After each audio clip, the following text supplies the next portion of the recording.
Barchangizga assalomu alaykum. Siz YouTube olamida Doktor M kanalini tomosha qilmoqdasiz. Sizlar bilan sizlarning shifokorlari Muhammad. Bugungi mavzu yoshlarimizga qiziq bo'lgan chimildiq haqida gaplashib o'tamiz. Bugungi videoni oxirigacha ko'rsangiz, chimildiqda nimalarga e'tibor berish va qanday o'zini tutish haqida ham albatta gapirib o'tamiz va ushbu videoni yangi uylanmoqchi bo'lgan yoki uylanish arafasida turgan birodaringizga yuborib qo'yishingizni tavsiya qilamiz. Fikr-mulohazalaringizni kommentariyada yozib qoldiring. Qani unda biz boshladik.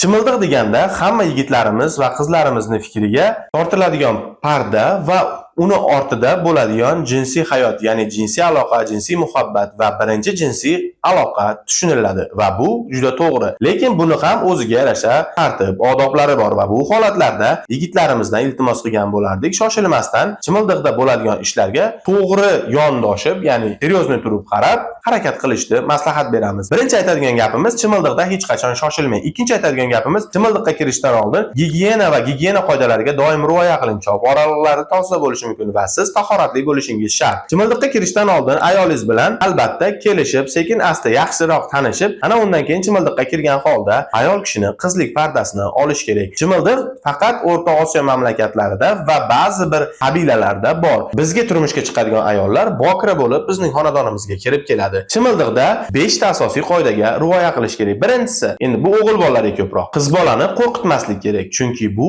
eng kuchli hayajonli kecha bo'ladi. Sababi, u qiz sizga 18 yoshga kirguncha saqlab yurgan bokiraligini o'sha kungacha beradi. Yoki bo'lmasam 40 kun davomida ushbu qizlik pardasini yirtsangiz bo'ladi. Ikkinchisi, hech qachon shoshilib, potirab, shunaqa bo'lke u bu deb shunaqa bo'lar-bo'lmas gaplardan gapirmang. Avvalo bismillah deb shoshilmasdan yosh kattalardan sunnatini so'rab harakat qilish kerak. Uchinchisi, albatta siz chimildiqqa kirganingizdan keyin asta-sekinlik bilan, potiramasdan, shoshilmasdan, yana qaytaraman, sekin-astalik bilan jimo qilishni boshlang. Jimo degani nima degani? Jimo degani ayolning quchoqlab, erkalab yoki uni o'pib, boshqa qilib hirsini uyg'otish bo'ladi. Va juda ko'p qizlar chimildiq vaqtida o'zidan ketib ko'zi tepaga bo'lib qolishi mumkin yoki bo'lmasam o'zidan ketishi mumkin yoki qattiq qo'rqishi mumkin, qaltirashi mumkin. Shu paytda siz erkak sifatida o'zingizni qo'lga olgan holda qizni tinchlantirishingiz kerak. Buni ishonmasangiz yosh kattalardan so'rasangiz ham bo'ladi. Bu ayb emas, yana qaytaraman. Shariatda sharm yo'q, bilmaslikda davosi savolda. Men juda ko'p videolarimda aytaman. Shariat degani bu qonun degani, sharm yo'q degani shu qonunni to'g'ri tatbiq qilish degan ma'noni ham anglatadi. Va buni yana qaytaraman. Mahalla imomlaringiz yoki yosh katta insonlardan so'rash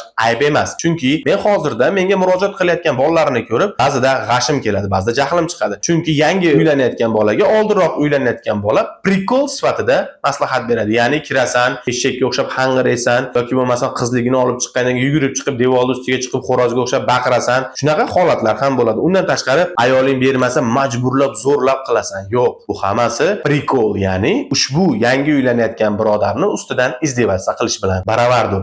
Aql tarozingizga qo'yib ko'ring har qanaqa narsani va shoshilmaslik, yana qaytaraman, harakat qiling. Jimo qilayotgan vaqtingizda ayol kishi qochishi, nos qilishi yoki yig'lab yuborishi yoki qaltirashi yoki qo'rqishi o'zini guli hisoblanadi. Chunki ayollar sizga, yana qaytaraman, siz bilan ushbu yostiqqa bosh qo'yish uchun o'zlarida katta jur'at topa bilish kerak. Shuning uchun har qanaqa holatda vaziyatga qarab ish tuting va doimiy oldingizda bitta stikonda suv yoki bo'lmasam birorta bakrashkada suv tursin. Sababi qo'rqib netib ko'zi ketayotgan bo'lsa, yuziga suv sepsangiz bo'ladi. Chapaloqlab yuziga urishni tavsiya qilmayman. Sababi chimildiqqa kirayotganlarda, yon xonanglarda yoki koridorda qizning ammasi yoki yigitni xolasi yurishi bu tabiiy hol. Ya'ni u sizlarga qorovul bo'lishi va sizlarni sog'liq salomatligingizga mas'ul shaxs bo'lishi mumkin. Buni ham to'g'ri tushunasiz. Endi siz chimildiqqa kirdingiz, hamma sunnat odoblarini mahalla imomlaridan yoki bo'lmasam yosh katta insonlardan so'rab qildingiz. Ana undan keyin chimildiqqa kirganingizdan keyin birinchi o'rinda jimo qilasiz. Jimo qilish vaqtida boyaga aytgandek o'pasiz, quchoqlaysiz, shirin gaplardan gapirasiz, erkalatasiz, qaltirayotsa tinchlantirasiz, yaxshi gaplardan gaplashasiz, boshqa qilasiz va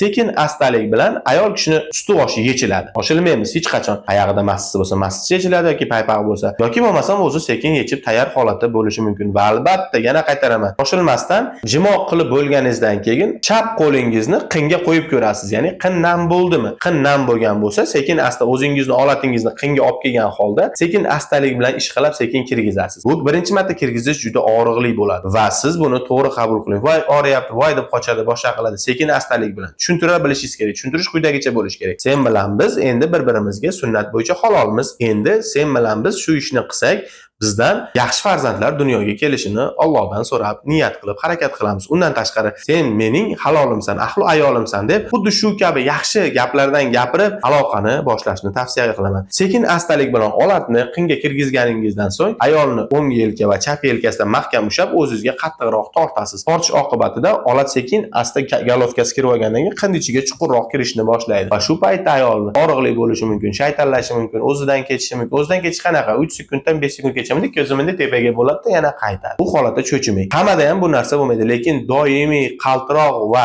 yuragim tez urib ketyapti, voy g'alati bo'lib ketyapman deyishi o'zini guli. Agar rostdan ham chuqurroq o'zidan ketadigan bo'lsa, darrov ustingizga biror narsa kelgan holda chiqib tashqaridagi yosh kattalarni yordamga chaqirishingiz mumkin. Yana qaytaraman, bu ayb emas. Qizlik pardasini ola olmabdi, boshqa. Qizlik pardasini 3 kundan 40 kungacha shoshilmay olsangiz bo'laveradi. Sababi bir xil holatda ayollar hayz holatda bo'lib qoladi va bu holatni to'g'ri tushungan holda, to'g'ri baholagan holda siz jinsiy aloqa qilmay turganingiz ma'qul. Lekin birga yotib uni quchoqlab, uni o'pishingizga sizga ruxsat bor. Hayz holatlari tugagandan keyin sekin asta qizlik pardasini olsangiz bo'ladi. Qizlik pardasini olatni ichkariga kirdizdingiz, qon chiqdi, hammasi yaxshi, Xudoga shukr va o'sha kuni jinsiy aloqa qilinmaydi. Endi juda ko'pchilik yoshlarda shunaqa fikr bor ekan, pushti qon. Yo'q, pushti qon degan narsa yo'q. Odatdagi qon tusida bo'ladi. Taniz vaqtingizda olatingizda bosh qon bo'lishi mumkin yoki 1-2 tomchi qondan qon kelishi mumkin. Shu holatda ayolni o'tirg'izib qo'ygan ma'qul va jicha biroz sabr qilingandan so'ng chiqib yuviniladi. O'sha kuni majburlab qizligini olganingizdan keyin yana qo'shimcha jinsiy aloqa qilish mumkin emas. Qizlik pardasini olganingizdan keyin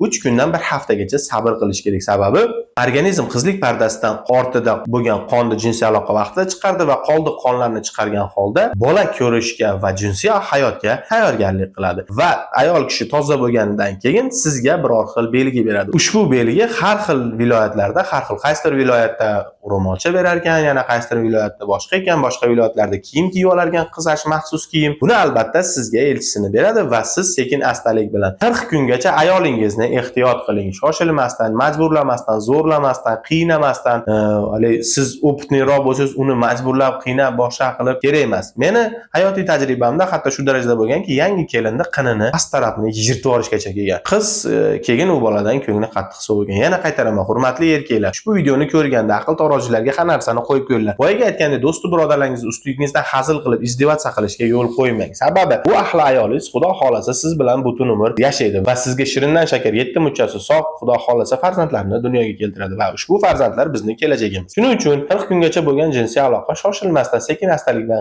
qinning olatga ko'nikib olguncha vaqt kerak bo'ladi. Qanaqadir kasalliklar yoki shu kabi omillar bo'lsa, to'ydan oldin davolamaganiniz ma'qul. Sababi bokira kelgan ayolga sizdagi infeksiyalar o'tib qolishini xohlamayman, chunki jinsiy aloqada juda ko'p infeksiyalar yuqishi mumkin. Bugungi mavzu qiziqarli bo'ldi deb o'ylayman va tushunarli bo'ldi deb o'ylayman. Fikr mulohazalaringizni shu haqida kommentariyada yozib qoldiring. Aytgancha sizga chimildiq yoki chimildiq oldi yordami kerak bo'lsa yoki qanaqa analizlar kerak bo'lsa, Telegramda yozsangiz, biz sizga qanaqa analizlar topshirish va to'ydan oldin nimalarga e'tibor berishni aytib o'tamiz. Chimildiq bu o'yinchoq emas yigitlar. Chimildiq bu hazil joy emas. Chimildiq sizning kelajagingiz, chimildiq bu sizning hayotingiz va chimildiq bu sizning jinsiy hayotga qadamingiz.